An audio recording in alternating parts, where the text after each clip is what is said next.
Here we are again to have a quick look at the Invacar. Not had much of a chance to do anything as of yet. Work gets in the way of life.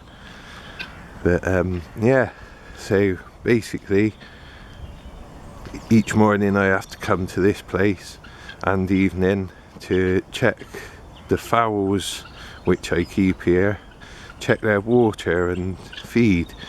Each time I stop in, I've been pulling out the spanners and one by one taking out the roof retaining bolts.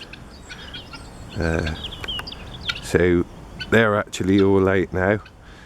They were M6 by 25.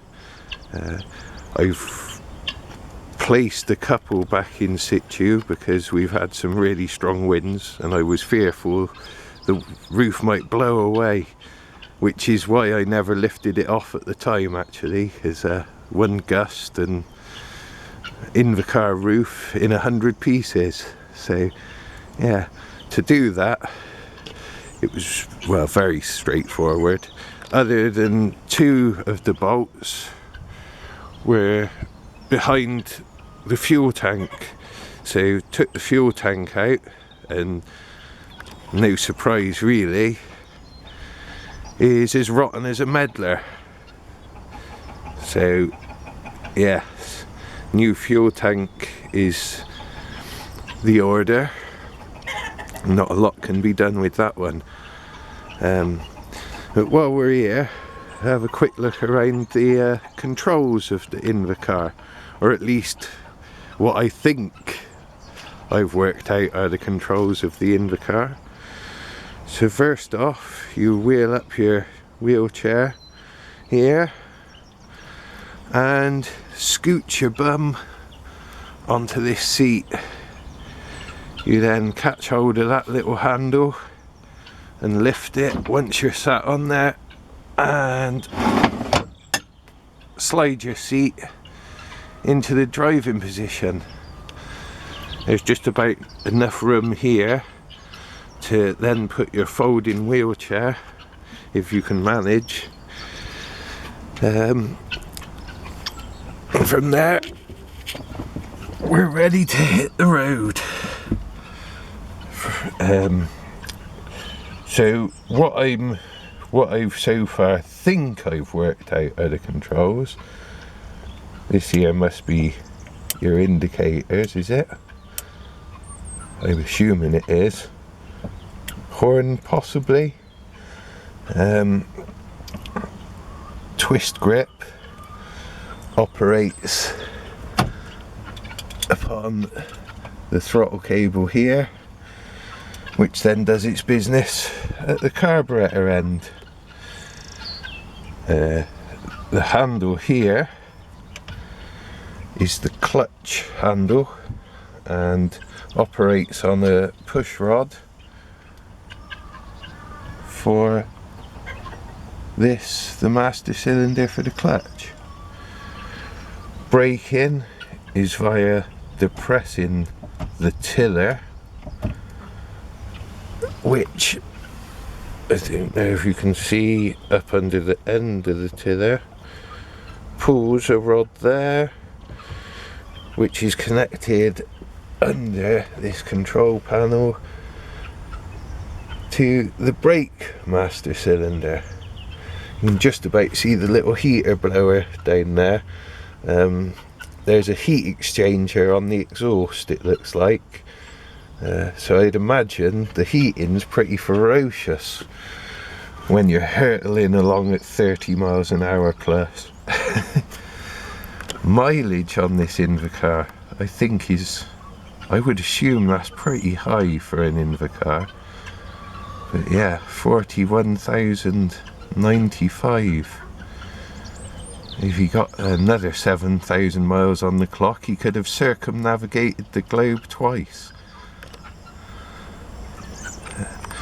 And then over here we have your gear stick, first, neutral, second, third and fourth, connected drill rod down the bottom. Can we see that move? Not really.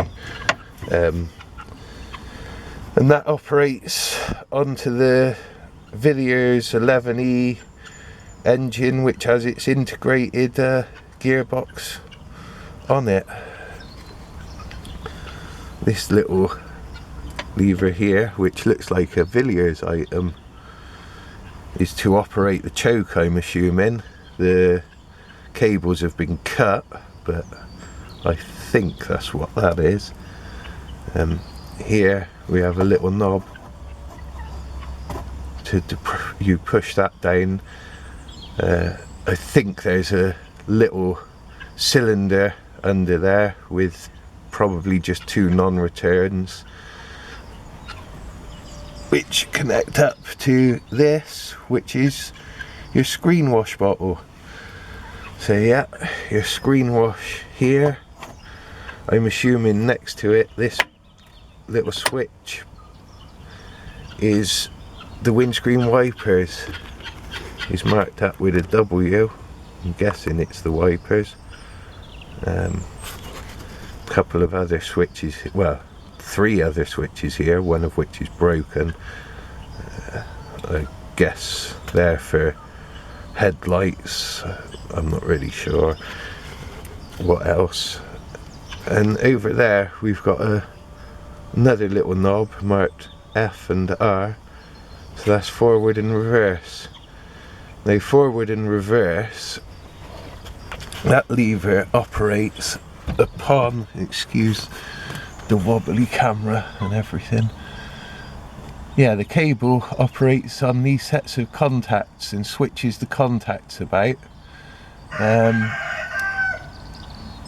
not sure whether they reverse the polarity or whether the Dynastart, which again is integrated into the Villiers 11E, Dynastart being a dynamo and a starter motor in one.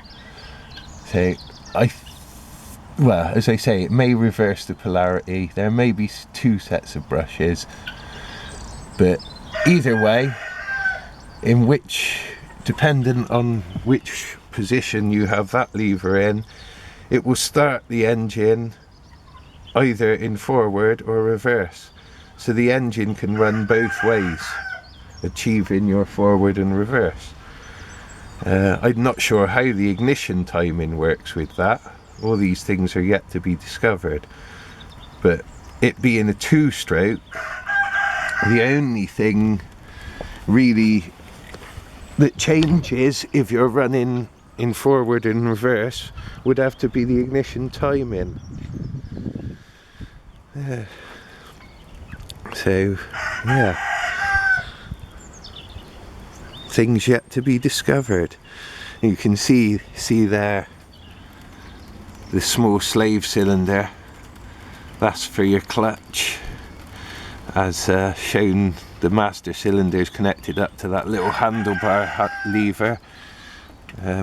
When you pull that, then operates this, the slave, and you can see the clutch is all tidily integrated within the Villiers 11E. Mentioned the heating system. I can't really see much, and neither can you, but you can see those 2 pipes there. Like I say, I'm guessing that there's some sort of a heat exchanger on the exhaust itself. There you go. That's about all I know at present. You now know as much as I do. Cheerio for now.